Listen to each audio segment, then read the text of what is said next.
अहिर यांना पुन्हा एकदा संधी मिळेल का या संदर्भात काही शक्यता वाटत नव्हती आणि या सगळ्या घडामोडींच्या पार्श्वभूमीवरती त्यांनी हा निर्णय घेतलाय। अशा अहंकारी भाषा वापरूनच उद्धव ठाकरेचा पक्ष हा लयास गेला आहे। अजूनही अहंकार सोडला पाहिजे। उद्धवजींनी त्यांच्या लोकांनी अहंकार सोडला पाहिजे। हा अहंकारच त्यांना लढतोय। आमचा काही संबंध नाही।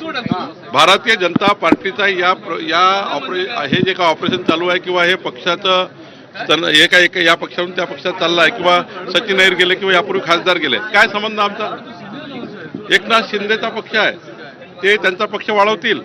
उद्धव ठाकरेचा पक्ष आहे, त्यांनी आपला पक्ष सांभाळायचा आहे।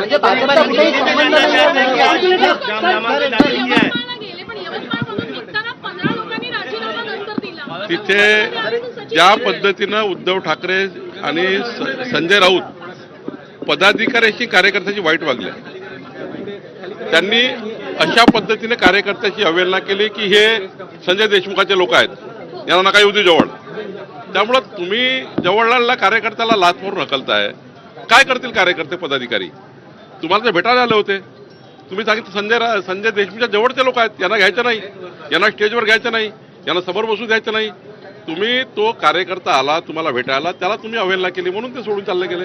अजून किती हा अहंकार आहे। अजून किती आता उद्धव ठाकरेजींचा जो काही त्यांच्या पक्षात चालू आहे फक्त अहंकारामुळे चालू आहे, सकाळच्या बोलबच्चनमुळे चालू आहे।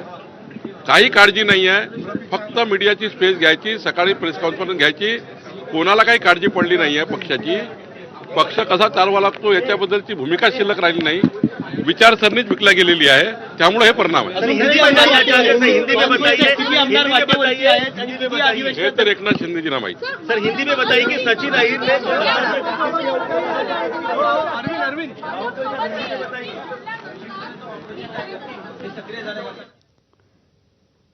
तर मंत्री चंद्रशेखर बावनकुळे यांची प्रतिक्रिया येताना आपण बघत होतो आणि हे जे काही पक्षांतर किंवा बंडखोरी सुरू आहे यामध्ये भाजपचा काहीही संबंध नाही असं एक मोठं विधान चंद्रशेखर बावनकुळेंनी केलेलं आहे।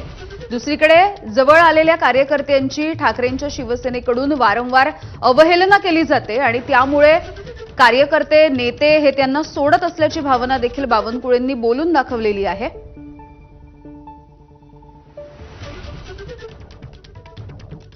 अक्षय भाटकर आमचे प्रतिनिधी आपल्याला या संदर्भात अधिकची माहिती देतील।